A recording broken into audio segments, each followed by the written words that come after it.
1 Samuel chapter 27. But David kept thinking to himself, someday Saul is going to get me. The best thing I can do is escape to the Philistines. Then Saul will stop hunting for me in Israelite territory and I'll finally be safe.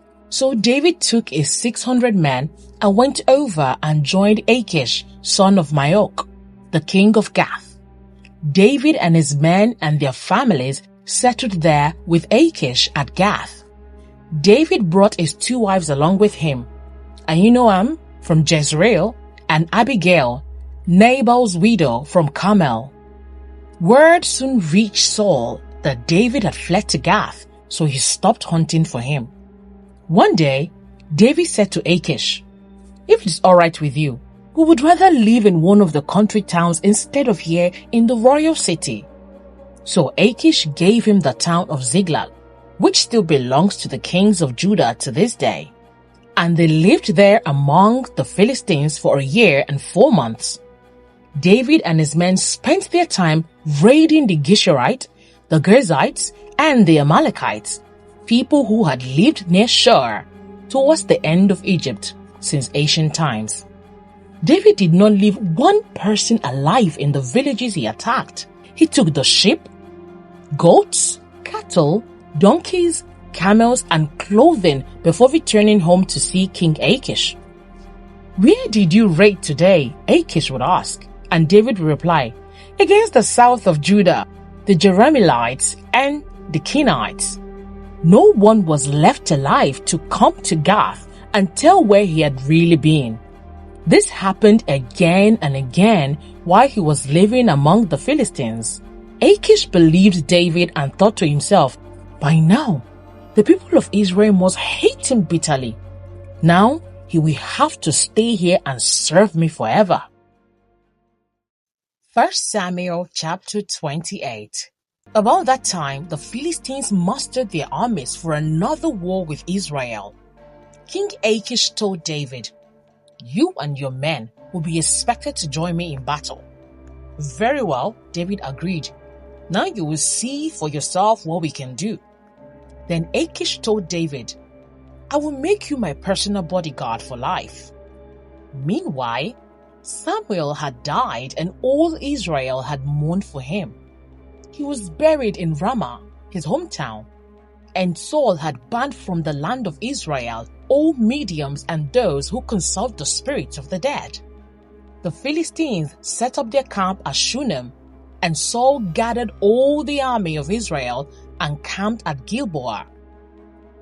When Saul saw the vast Philistine army, he became frantic with fear. He asked the Lord what he should do, but the Lord refused to answer him either by dreams or by sacred lots or by the prophets. Saul then said to his advisers, "Find a woman who is a medium so I can go and ask her what to do." His advisers replied, "There is a medium at Endor." So Saul disguised himself by wearing ordinary clothing instead of his royal robes. Then he went to the woman's home at midnight, accompanied by 2 of his men. "I have to talk to a man who has died," he said. "Will you call up his spirit for me?" "Are you trying to get me killed?" the woman demanded. "You know that Saul has outlawed all the mediums and all who consult the spirits of the dead. Why are you setting a trap for me?" But Saul took an oath in the name of the Lord and promised, "As surely as the Lord lives, nothing bad will happen to you for doing this." Finally, the woman said, "Well, whose spirit do you want me to call up?" "Call up Samuel," Saul replied. When the woman saw Samuel, she screamed, "You have deceived me! You are Saul!" "Don't be afraid," the king told her. "What do you see?" "I see a god coming up out of the earth," she said. "What does he look like?" Saul asked. "He is an old man wrapped in a robe," she replied. Saul realized it was Samuel and he fell to the ground before him. "Why have you disturbed me by calling me back?" Samuel asked Saul. "Because I am in deep trouble," Saul replied. The Philistines are at war with me, and God has left me and won't reply by prophets or dreams. So I have called for you to tell me what to do."